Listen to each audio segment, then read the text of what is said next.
everybody. Welcome to Breaking Bread with Alie and Gabby. I'm Gabby Loren. And I'm Alie Valerio. And today we have a great, fabulous episode coming your way. We're talking about social distancing from social media. It's a much needed conversation. And I have my longtime friend from middle school and high school, Marc Weinstein, on the line. And Marc is super passionate about this topic because limiting screen time is obviously key in mental health. And it's obviously really important right now as this is a month of mental health awareness. So Marc, tell us a little bit about you and why this topic is kind of an important discussion to have right now. Yeah, I think this is an important discussion to have right now because social media accelerates our pre-existing mental health conditions, and technology does the same. And so it has the capacity to do that. And so when we're spending more and more time on social media as we are today, like 10 hours plus per day on our screens, because most of us are confined and we're working virtually, we're seeing an expanding instances of mental health issues like depression and anxiety, manifesting in different ways like FOMO, which we can get into. My background actually is in economics and finance. I went to Wharton. I worked in investment banking for a couple of years. I'm a recovering investment banker. Worked at Morgan Stanley. And then I started a bunch of companies. One was in financial services. And my second company was in the music festival industry. It was a business called 90s Fest.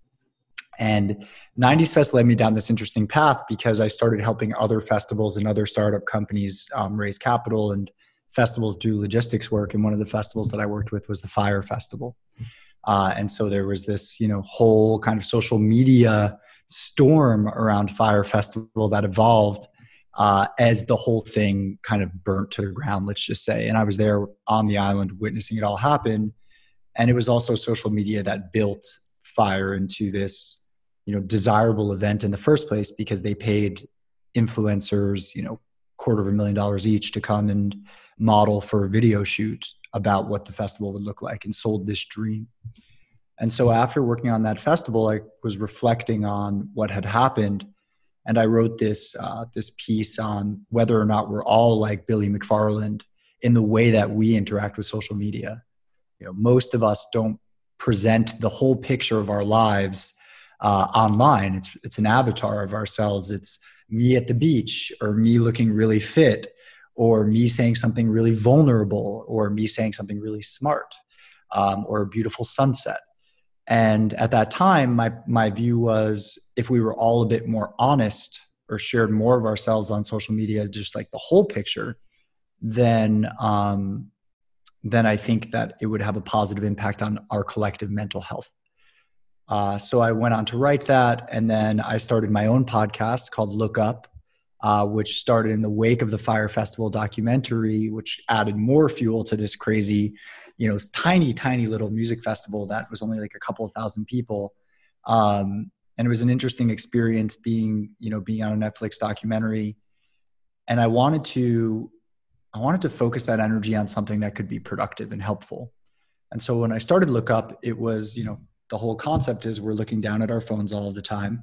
And so what if we looked up, and what else is out there? And I wanted to interview technologists and entrepreneurs and researchers who had studied the mental health impact of technology.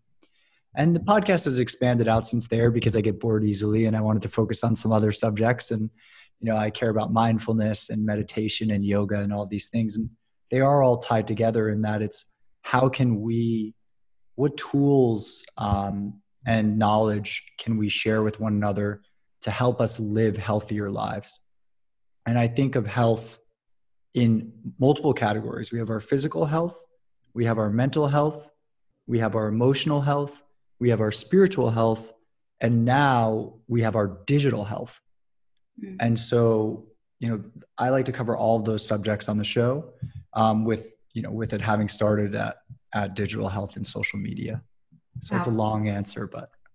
Do you feel like digital health encompasses all of those things that you just mentioned? I think that digital health is our relationship to technology. And so we can kind of keep it separate from the other things that I mentioned, but they're all interconnected, right? The way that we the way that we eat affects our mental and emotional state. We know that now more than ever. Our stomachs they're like our second brain. So what we're putting inside of our bodies actually affects our state of being and our state of mind. So our physical and physiological is extremely closely connected to our mental and emotional. And I think our spiritual health drives our mental and emotional state, which also can have an impact in the reverse on our body.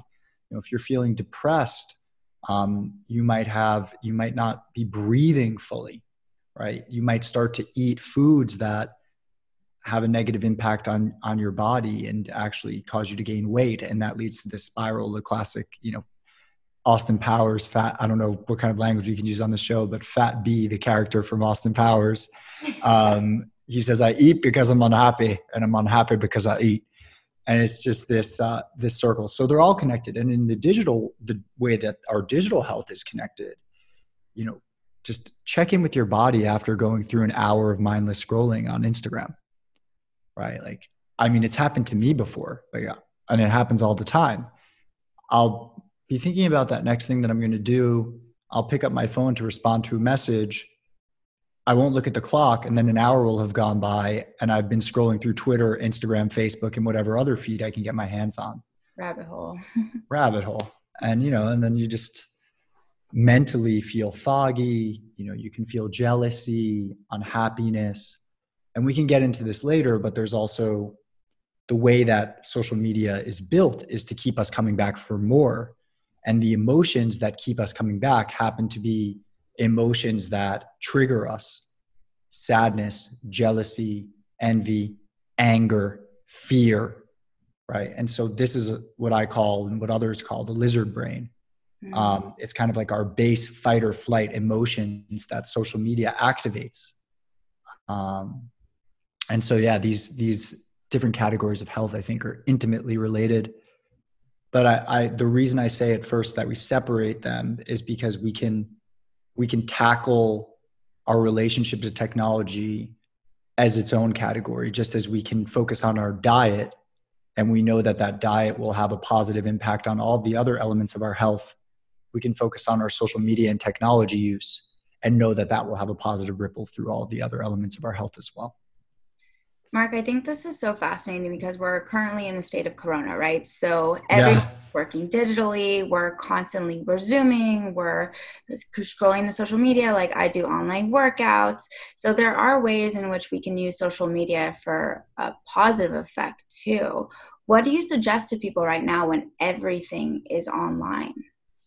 Yeah, so that's a great point, Alie, because I don't want to be, I don't consider myself a Luddite. I'm a technologist. I love technology. I just 30 minutes before this call led an hour-long breathwork and yoga session through Instagram Live, right? And there were 24 people there that were, sitting and breathing with me all over the world. And that's such an incredible ability that we have, that access, that connectivity. So, I don't, just as I would say, focusing on a healthy diet doesn't mean that, we hate eating good things, right? Like you can have a slice of pizza every now and again, you can have popcorn, you can have candy. It's all good. But it's just kind of, how do we manage that relationship in a way that's more healthy? So, there's a bunch of actions that people can take that are documented in other people's research, like Nir Eyal, who wrote Indistractable, my friend Tommy Sobel, who started the BRIC movement, which is a movement to build a healthier relationship to our phones and our technology, and the Center for Humane Technology, which was started by Tristan Harris. All of these three offer very clear practices for how we can improve that relationship to technology so that we can continue to consume it, because it's such a huge part of our lives now. You're not going to be able to remove technology completely from what you do in the day-to-day. In fact, most people now, as you said, in a post-corona world, are going to be working virtually. So we're spending more hours on our screens just by the nature of the way that we're doing work. So yeah, I think that, that means we have to be even more mindful of how we're interacting with our technology, because we're spending more time on it and understanding the potential harmful effects that it can have. What's your feelings on the current state right now with certain platforms censoring speech and articles being pulled just because there's fact checkers and different people, in charge of monitoring these social platforms? Is that a detriment to our society, or is it, in your opinion, a healthy thing? Yeah, I mean, that's an extremely complex issue, and one that I can see both sides. I know that's not necessarily the answer you're looking for, but here's one example, and Tristan Harris talks about this. You can link out. He has an incredible lecture that he gives for the Center for Humane Technology website. Polarizing content is being viewed more because the algorithms, the black box of how technology at Facebook and Google, FANG, they're called Facebook, Amazon, Apple, Netflix, Google, and Microsoft should be in there as well. But the algorithms that these companies build to determine how and predict how we as individuals behave have these weird side effects. So YouTube, right? I think there's something like 13 billion hours of content watched on YouTube per day. YouTube, the algorithm accounts for 75% of what is watched on YouTube in a given day. Now, if I click on a, very subtle, right-leaning political video, the next video that the YouTube algorithm is going to feed me is something just a little bit further a fringe to the right and further to the right, and so on and so forth, until I'm coming across videos that are talking about flat Earth and telling me that the Earth is flat, when hundreds of years of physics and mathematics and gravity have told us the opposite. The same thing goes for the left side, right? And what I'm finding in my communities is that there's more and more conspiracy theories being pushed through these echo chambers on social media towards the left, and often people that are spiritual, such as myself, because we are open to the potential of what we can't understand, we become more susceptible to conspiracy theories. And so it's kind of a long-winded way of saying that the content that we watch is oftentimes programmed by the algorithms themselves that make up the underlying kind of organs, let's call them, of this technology. And I think that has potentially harmful effects, because the goal of these platforms, the only goal of these platforms under our current economic model, the economic model of shareholder capitalism, just increasing profits, growing revenue, is to keep you coming back, spending more hours on the platform. They do not care what type of content you are watching on the platform, because that is not where their incentives are aligned. They just care that you are watching so that they can push you advertisements, because that's how they make money. And I think in order for us to fix some of these problems, we will actually have to go to the very root of it and fix the incentive structures for these companies. So until we do, I think we'll continue to see massive polarization in our politics and in our thinking, because people that already have a bias towards the right side of politics will continue to see more confirmatory content that validates their ideas and beliefs, and people on the left the same. And so we have this kind of hollowing out of the middle of our thinking, collective thinking, and a polarization that is accelerated through this technology. So true. What are some best practices that you would suggest to someone? Because I know we all go down the rabbit hole. Like like when you were like, yeah, I'm checking Yeah. text messages, and all of a sudden you're on Instagram for an hour, and then you're like, oh my God, I'm not good enough, and I want to go to Bali, and I want to be a yoga instructor. Like all of Yeah. the crazy thoughts start popping through your head. So what would you suggest that someone does on a daily basis in order to manage their use of social media so they're consuming great content like our podcasts or yoga or good stuff like Mhm. that, but then also maybe adding in some time where they're learning and going down the rabbit hole a little bit? What would you suggest for someone? Yeah. So thank you, Alie, for bringing it back from that kind of like super high level, political, economic, Sorry, I had to. I tend to get really up there sometimes. I'm happy to hang out up there all day. So let's bring it back. So I actually posted, I'm going to pull it up, but I posted on my Instagram of all places, 5 habits for mental health month. Yay. For improving your digital wellness. And it's crazy because it was actually a year ago, about a year and 2 weeks ago, that I started the Look Up podcast.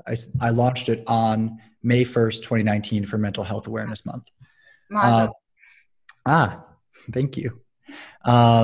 So, for me, I make my room completely phone free, or I try to. Okay. Which room? Because my bedroom. So my bedroom is for sleeping. When I'm at my absolute best, I don't bring any technology into my room. That includes television or a computer to watch Netflix. That doesn't necessarily work for people that I know. There are people out there that fall asleep by listening to a podcast or watching Netflix. But for me, I'm at kind of like my best mental health state when I'm not using any technology in my room. Now, if that's not something that is doable for you, kind of there's baby steps that we can take. And the first is, in the morning, I use an analog alarm clock. So I don't use my phone as my alarm clock. And what that stops is the first action that I take in the morning is not picking up my phone. And the way this was described to me, I forget who described it, but it's, would you want to be woken up? I mean, maybe some people would, but would you want to be woken up by 15 strangers, coworkers, friends, your parents, everyone just breaking down your door and shouting in your face all the things that they want you to hear every morning? Probably not. And that's exactly what's happening on our phones. When we pick it up and we have all these notifications first thing in the morning, our consciousness is literally invaded by others. So I like to center myself in the morning. I don't touch my phone until I finished a practice of meditation or breath work, but it doesn't have to be something, new agey or woo woo. It can be something as simple as, I'm going to wake up in the morning. I'm going to make myself a cup of coffee. I'm going to cook myself breakfast. I'm going to hop in the shower. And every day, that's my routine. I will not touch my phone until that is done. And yes, there might be some pressing issues from the night before, and that I think is also what draws people. It's like, oh my God, like I have to get to it immediately. But the reality is you can take that extra 30 minutes in the morning, even if you have to wake up a little bit earlier, just to center yourself and prepare for the day. I mean, we're online all day, so we can take that 30 minutes. And I do the same thing in the evening. In the evening time before bed, I try to shut down my phone 1 hour before I go to sleep. There's also some science around kind of blue light and the way that it affects our sleep cycles, and our REM cycle is operating, has not changed in millennium. The human brain has not evolved, but our technology has evolved rapidly. So not having that blue light in front of my face before bed, not consuming any content that's going to make me agitated. I'll try to read a book, or I'll try to do some meditation or breath work. Again, it can be taking a warm bath. It can be, even eating a late night snack, having a chat with a friend. What happens if you are scrolling through your phone and you discover something and fall upon it that's creating agitation or anxiety? What do you do in that moment? Well, I think if you do notice that in that moment, that's an incredible, incredible first step. And by the way, I just want to throw out there, like one of the reasons why I started talking about this stuff is because I struggle tremendously with social media use. And I have a personality that wants to finish things. And if you think about it, the scrolling mechanism was created to tap into that desire to complete, because it never ends. So you'll constantly just like keep scrolling. I'll constantly keep scrolling. The Matrix, you get lost in the Matrix. It is the Matrix. Yeah, it's the Matrix. The It's Matrix. wild. It's wild. But if you, if you notice something that causes you anxiety, like what an incredible opportunity to pause and be like, oh, that made me feel some kind of way. That post of that other digital wellness guy talking on social media made me feel like I'm not doing enough. Okay, what was that about? Oh, interesting. I feel uncomfortable because I feel like there's not enough to go around. I feel like I'm not worthy. Like Nir Eyal talks about this in Indistractable. At the end of the day, addictive behaviors or bad habits, like smoking cigarettes, or drinking, or, phone abuse, they all have internal triggers. And those internal triggers often are tied to deeper emotional, or cultural or sociological issues that we faced in our life. So I think awareness is just like an incredible first step. And I mentioned earlier that when I first started thinking about this stuff, I was like, what if we were all just more honest on social media? Like, what if we all just shared everything? And I kind of thought about it. I was like, if Instagram were just for me and my family, like I had a private Instagram for just like the five of us, it would still be highlight reels. It would be vacations and pools and all that. It's like, family videos. Back in the day, we had like VHS tapes from all of our Disney trips. There was the occasional crying and fighting on there, but for the most part, it was like, happy family, life is great, la, la, la, la, la, la, la. And so I don't think that we should expect people don't want to look back on the negative times. So I don't expect people to share like, oh, today, like life was really hard, even though there is this whole side of the internet now, which I call vulnerability porn, which is that people saw, oh, if I'm actually vulnerable online, then I'm going to get more attention and likes. So now I'm going to just take that to the edges and see what happens. And so even something as like simple and potentially harmless as that can get really accelerated and worsened through our use of technology. It's almost like this, like, it's like an accelerant that you throw on a fire. So now I think it's just awareness. Like when I look at that guy that's doing that social media commentary on his Instagram account and he looks like he's crushing it and he's on this, this person's podcast who has 1 million downloads an episode and, he's raking in the cash, doing this self-improvement stuff. And I start to feel less than, I'm like, wow, I'm really not worthy. Just being aware that person is a human. And with his humanity, he has all this other baggage that he carries. And I bet you that if I looked at every single aspect of his life and I had to physically implant myself into his being, I wouldn't want to trade. Jealousy, envy, FOMO, these are all very specific emotions. You are jealous of someone for a certain thing, right? One of my teachers described to me, if you saw a man, I'm a man, and if you saw another man with a beautiful, incredible woman and you were having trouble in your dating life, you might get jealous in that moment. You might say, oh, I wish I had that. If you discovered that man was homeless, you might think twice about that jealousy. And so the awareness is, okay, like everyone else is just sharing the best version of themselves online. I don't know what's really going on for this person behind the scenes. And so I'm okay, like just being me. I think that's super, super, super important. Nice. And then going back to your original like ways to social distance from social media, I know you mentioned one way, but what about like digital Sabbaths? I know you brought that up to me when we were texting. Is that another way in which to kind of take a break and reset? Yeah, for sure. So if you have the ability to do this, and I know that it can be privileged for some, but also for others, it's a religious, responsibility to take 24 hours away from technology. And I think that's one of the beautiful traditions of Judaism that I've started adopting in my old age. And I never did it before, simply because it gives me a reason to be like, hey, I need to unplug. And I understand why they did that. I consider the morning and the night, if you do 30 minutes in the morning and 30 minutes at night every day, that's like a mini digital Sabbath. And that is a huge step in and of itself, because you're bookmarking your day with healthy habits. If you want to take it a step further, on Saturday or Sunday, whatever your Sabbath is, or any other day of the week, in case you work weekends, if you want to just say, look, I'm off for this day, you can throw it in brick mode. There's actually a mode that Tommy created for your phone, which is just simply says like, I'm in brick mode. I'm not responding to any messages right now. I'm taking time away from my phone. I'll get back to you when I come back online.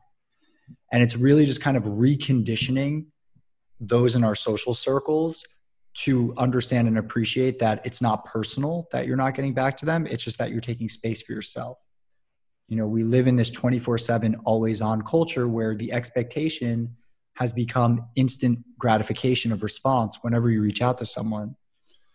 And I think that it's important to carve out that space for ourselves and say, actually, like, I don't have to get back to you immediately, but I will. And being clear about that communication is important too.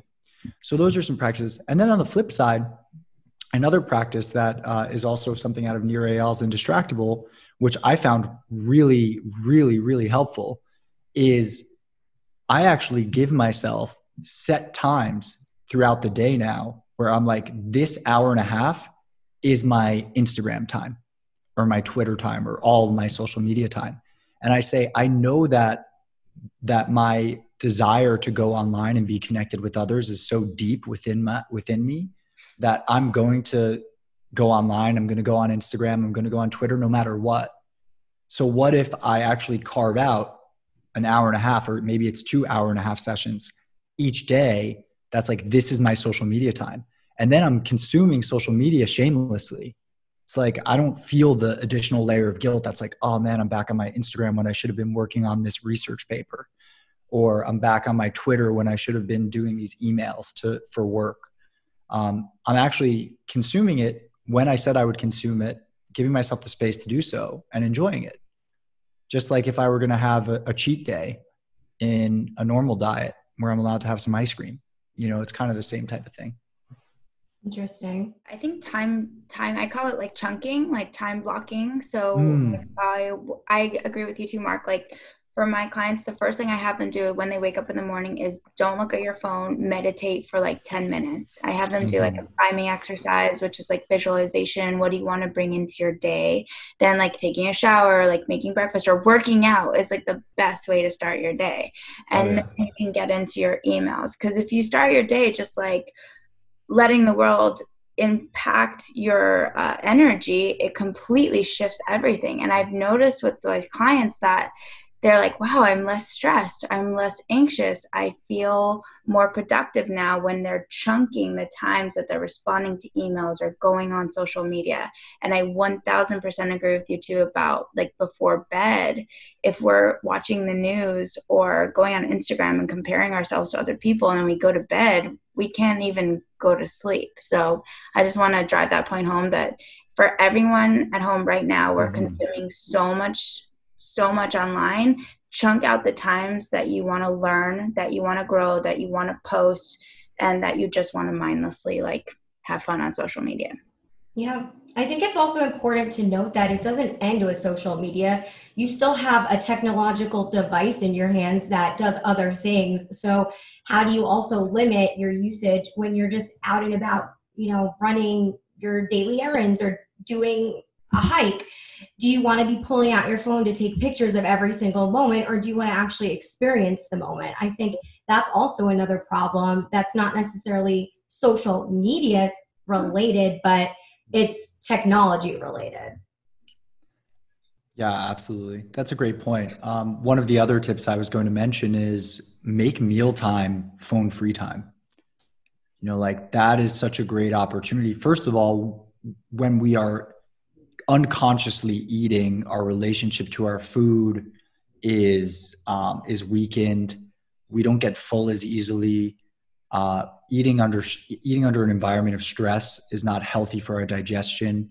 So physiologically, it's much better to just be focusing on your meal as you're eating it, being aware of the tasting your food, feeling the texture.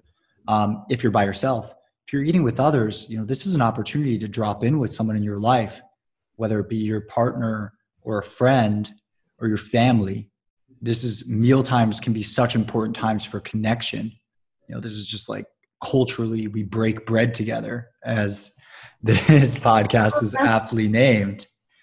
And so I think that's, part of that is it doesn't matter if you're on social media, just like put the phone aside during your meals and let that be some phone free time as well. I think, Gabby, you nailed it. Like if you're going in nature to be on a hike, be in nature. I went on a hike in Bali. Alie, you mentioned Bali earlier. I've only been there once. I'm not part of this like Bali Illuminati, but I went on this hike up this volcano, and it wasn't lost on me that I was taking all these incredible photos of this beautiful sunrise over the volcano. And I knew that I was going to be posting, this photo of me and my partner, beautiful shot, whatever. And the reality of the situation was that there were hundreds of other people doing the exact same thing right next to me. So it's like this pristine landscape, but there's trash everywhere, and there's all these people around, and they're just clamoring over each other to get the best shot. And then there's like 5 drones, going up in the sky. And it's just like, man, can we just enjoy the serenity of nature? And so I posted this like real versus real, which I think is not my idea. I think somebody else created this, but it's like REAL versus REEL. And so I did one shot of like me and Jenny just on the top of the mountain looking beautiful, just like posing, and the sun's rising. And then I did this other shot, which was like the reality of like the trash and the huge lines and crowds of people all gathering to try to get that exact same photo. That was so fascinating, Mark. And that's such a good point, how like what we depict and then what is actually real is just so, so different. What are some negative health effects of social media and how it affects our bodies and our brains? Yeah, that's a great question. So one, I just want to start by saying I'm not a doctor. Disclaimer, he's Jewish, but he's not a doctor. Go on. It's true. That's another story. We'll get into that another time. But what I would say is I would just invite listeners to just run an experiment. Spend alternating days putting some of the practices in place that we discussed, maybe even just one of them. One day you wake up in the morning and the first thing you do is you check your phone. Mark down how you feel that day in a journal at the end of the day, or in a journal, halfway through the day. Next day, wake up, don't check your phone for 30 minutes to an hour. Mark down your feelings. Try this practice over a week, over 2 weeks. See for yourself what changes physiologically, mentally, etc. I can't say that there are specific mental health issues tied to social media use alone. I think that the data is limited right now, and there's need for further experimentation. But what we can see is a correlation between anxiety, depression, the rise in the number of suicides for young adults, particularly young women, in our country, in relation to the growth of hours spent on social media. Nir Eyal would have a different view of this. He doesn't believe that it's addictive technology.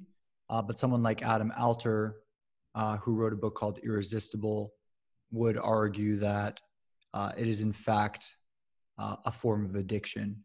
And so it has a lot of the same side effects of being addicted to substances.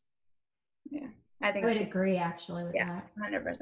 I think it's important to integrate both perspectives if you can, because it's not proven yet, but there's plenty of resources out there.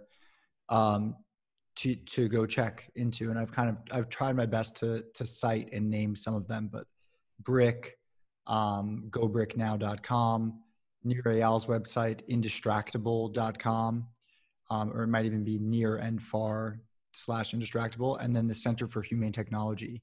You know, these have the stats, these have the figures, these have the tools that can help you to fight some of these negative impacts of your technology.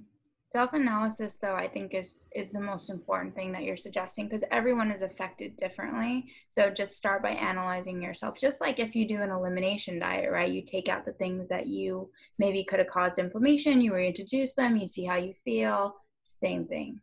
Love that suggestion.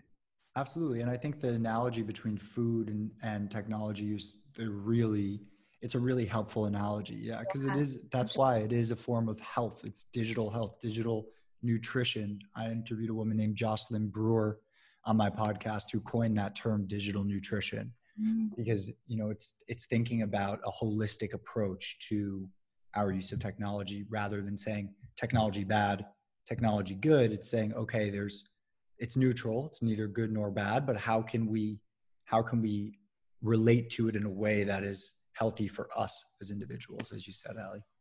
Right. I know for me, I find it to be extremely addicting, especially during coronavirus. I've noticed an increase in my social media intake, obviously, because we are at home and using our technology now more than ever. So what can we do to actually ingest more positivity? If we are social distancing from social media, what kind of positive effects can that lead to down the line, and how can that improve our overall well-being? Yeah, well, I think one, you'll get more time back for other activities. So, you know, if you're in that kind of weird in between space that can come when you're flipping through different social media apps or just kind of scrolling through your phone and trying to figure out something to do, if you notice it, okay, well, what if I went and exercised right now? What if I just dropped and did like 10 push-ups, just pattern reset right there, or just went for a run? Or what if I cooked a meal or called a friend? You know, these are all things that we can be doing instead of consuming social media that will over time have a more positive impact on our life. This is traction towards our goals versus distraction, as again Nir Eyal discusses, which I'm quoting him a lot, but he's really another expert on this subject. I think that there are certain technologies that we can use to support our mental health. You know, there's no shortage of meditation apps out there. There's an app by Sam Harris, one of my favorite meditation apps, called Waking Up. Insight Timer is another great app.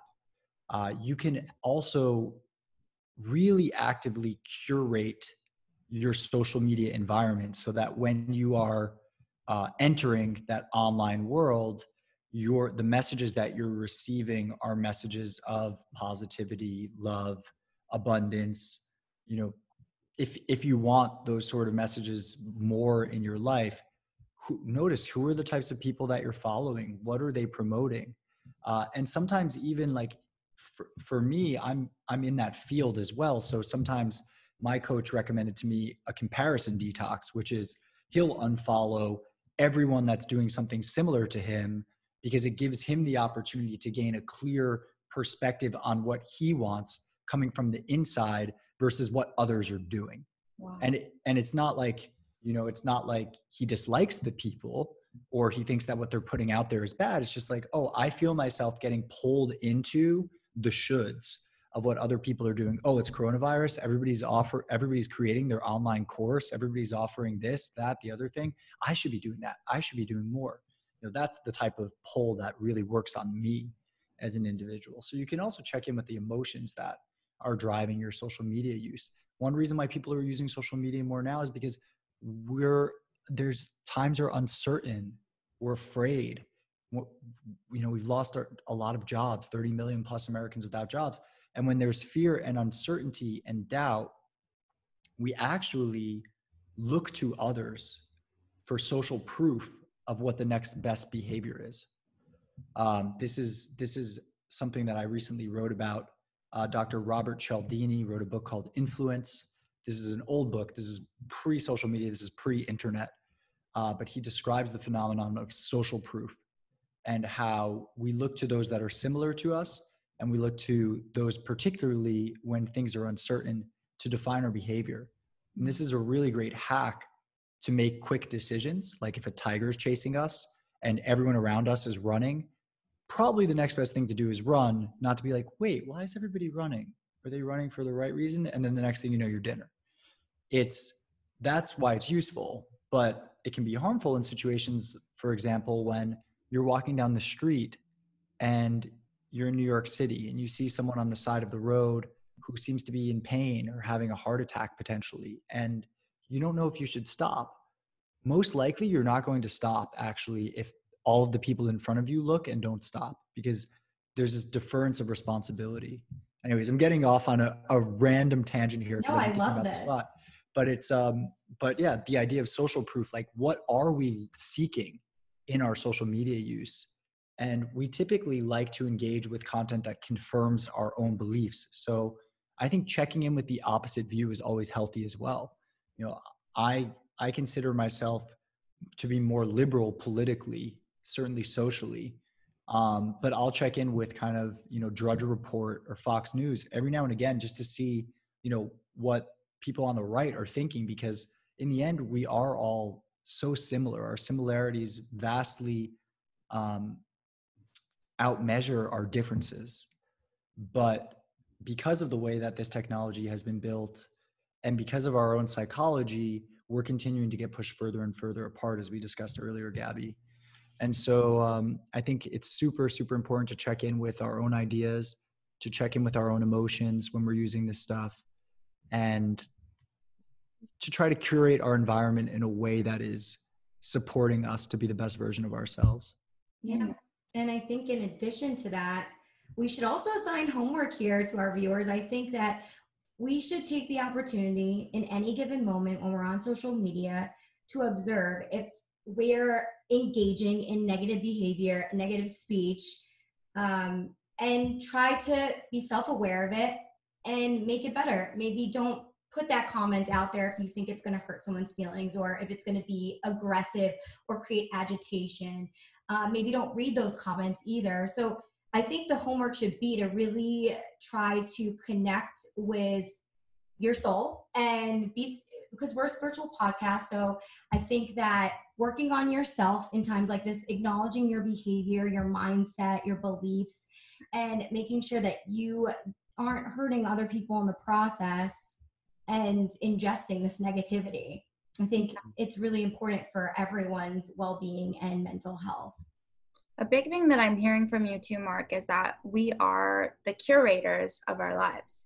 Like we get to choose what we're consuming on a daily basis, whether it's the food that we eat, to the people that we listen to the influencers that we follow. So it's important for all of us to really curate our days. Like I have in my calendar too, like the days that I tune into yoga, the days that I have my workout classes, the influencers, like I love Tony Robbins, like I consume all of his content. So go through your social media too, you guys, and see, maybe take a detox from the person you've been comparing yourself to. I think that's a great idea too, Marc. And start following the people that inspire you, or like the inspirational, like whatever. I felt like those little quotes that you get about like spirits and stuff. And I'm like, yes, I love this, because I know it makes me feel good. But Yeah. also like bookend your days, like what you're saying, where you're not on social media for the first 30 minutes of your day, and you're not on it for the last hour of your day, and see how you feel and how much more productive you can be, so you can really change your life and the people around you.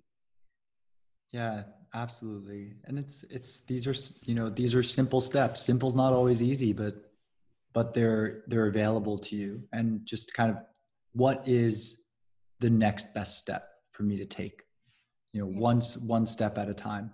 It can feel overwhelming to make too many habit changes in your life. So what is the one next best thing that you can do for yourself to make yourself feel better, or to improve yourself and your relationship to yourself, actually, and to others? Yeah. I think that's super important. I think the fact that if you're listening right now, then you're already in the right place. So you've taken step one. Yes. Marc, thank you so much for doing this and taking the time out of your day to talk on social distancing from social media, because obviously it is a very important topic to go over and to learn more about. Where can people connect with you and follow your meditations and everything? Yeah, absolutely. So I have a website called thelookuppodcast.com. You can sign up for my weekly newsletter there. I write about sort of all sorts of things. I write about kind of what it means to be a human today, our relationship to technology, economics, politics, just kind of whatever interests me that week. I also release my podcast episodes directly through that email newsletter. So that's the best way to stay in touch. Also, you can find me on social media. My Instagram handle is Warc Meinstein, WARCMEINSTEIN. And same thing with my Twitter handle. My Twitter is a little bit kind of deep in finance these days, but my Instagram, I'm sharing more about self and self-discovery and some learnings. So you can check me out there, and feel free to email me, Marc at thelookuppodcast.com. If you have any questions, you can DM me. I'm super responsive. Yeah, I think this is a really important moment in time for all of us, both with COVID and also where we are in our relationship to technology as it's accelerating, to just take stock of where we're at and just pause a bit to reflect on a lot of things, whatever it is you need to reflect on. I just subscribed to your podcast. Oh, awesome. Yeah, Thank you. I was super stoked, and I started listening. I think I started listening to the first episode, but this is really great. Thank you again for being on. I know you're zooming from across the continent. I know, it's crazy. That's really good. What a wild world. I mean, that's the benefit of technology, right? That is the benefit of technology. So make sure you guys are staying connected to the people that you love and consuming the content that makes you feel good and makes the world a better place. Exactly. Thank you both. Thanks, Marc. And we'll see you guys next time. We're signing off for Breaking Bread with Alie Gabby. And here's your two favorite Jewish girls. We'll see you next time. And now your favorite Jewish boy. Let's go. Woo! Shabbat shalom, y'all.